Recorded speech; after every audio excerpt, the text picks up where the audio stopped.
David gives us a picture of what it's like when you feel completely powerless. When your life is in somebody else's hands. When you don't have what it takes to make it work. Have you had moments like that in your life? Where you just, there is nothing you can do, no matter how clever or smart, or there's nothing you can do. Your life actually is in somebody else's hands. It's out of your control. I've had a number of moments like that in my life. I got to say, don't love them. I do prefer to feel like I'm in control, even if it is a complete illusion. I was trying to think as I prepared this, thinking, what kind of moment would I have where I would be tempted to act insane in front of a powerful person who has my future in their hands? I wasn't actually tempted to act insane, but I don't know, I was just... It's hard to describe what it was like when we had been through a pretty challenging time in the ministry with Fusion and got to a point where it was right to move to Canada, where Fusion Canada had offered to pay for my family's flights and to look after us for the first 6 months over there so we could have a sabbatical. And we were leaving behind a ministry I thought I was going to be part of for the rest of my life, kind of knowing this was the end of that. So we packed up our house, rented it out, drove to the airport and got to Melbourne Airport. And as we got ready to get on the Air Canada flight, we got the domestic connection and got to get on the Air Canada flight, the people at the desk said, sorry, we can't let you on. You see, we had been sweating on the visas coming through and they hadn't come through in time. As it turned out, they came like about 4 days later, which is not particularly helpful. But I was there, and at that point, because we'd been on a journey where we were, they call it living by faith, but it just means you don't actually have a regular income. You just kind of trust that things will work out. So we had $200 in our pocket, and actually I think we may have had a slightly more before this conversation. I think we had to pay money to get them to change the tickets because we had a 1-year ticket, and you couldn't go in for 1 year on a tourist visa. So we had to then, so the Air Canada people said, look, they may not let you into Canada, but what we can do is we can change your return date, so you've got a 3-month ticket. And then it felt like we got through that initial thing, and it just felt like our world was collapsing a little. Like, I don't know if you have moments like that, where it just felt like, I think after that we were left with $200. And I was sitting there in Melbourne Airport thinking, what am I doing? And then there was kind of a nice moment. There was a moment of transit in Sydney where we got off the plane and we bumped into my mum and dad who happened to be heading away. If you talk to our kids about this, they will point out that it was a fairly stressful time. This is actually the moment. We bumped into mum and dad eating McDonald's. And the kids look happy. Hard to convey what was going on for Leanne and I at that point.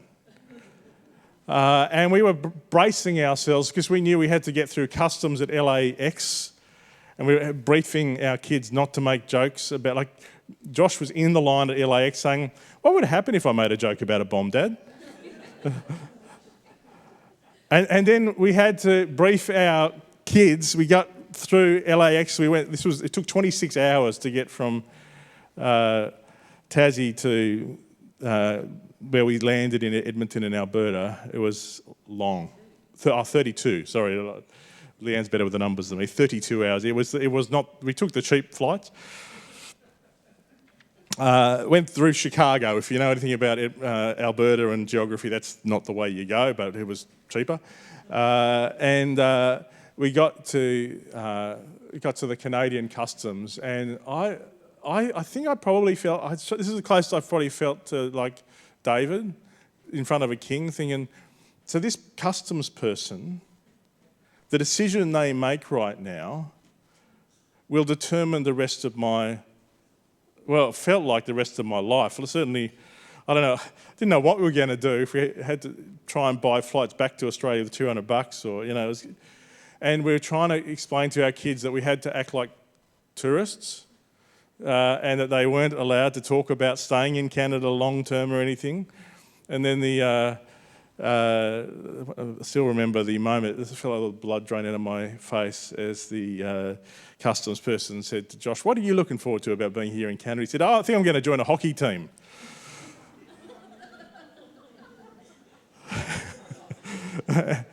Somehow we got through. And it was, we arrived to like minus 40, like it was crazy. And there's a photo of us going to find our Christmas tree, and on a minus 30 degree day.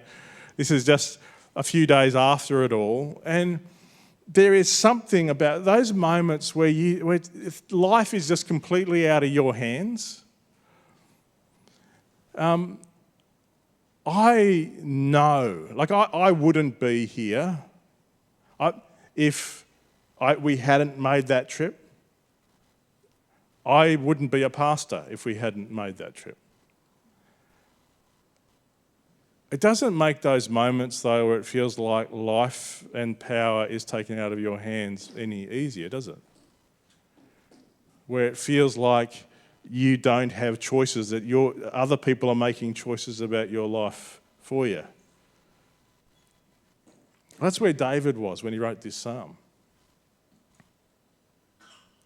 And he starts by saying, "I will extol the Lord at all times. His praise will always be on my lips." This is where we've got to understand the difference between biblical Christianity and Western, Australian normal Christianity. We tend to want to praise when we feel like praising. When everything feels happy and joyful and yay! David's saying, in the midst of everything feeling horrible, I will extol the Lord at all times. I will choose to praise him even when he's not doing what I think he should be doing. I will glory in the Lord. Let the afflicted hear and rejoice. There are going to be times where you are afflicted. There is a heretical version of Christianity that says if you get it right, you're going to be rich and famous and never get sick. And often that's associated with some preacher saying, just send money to this phone number. That's not Christianity, that's evil. And that's not true. We follow a God who says this is what love looks like and hung on a cross.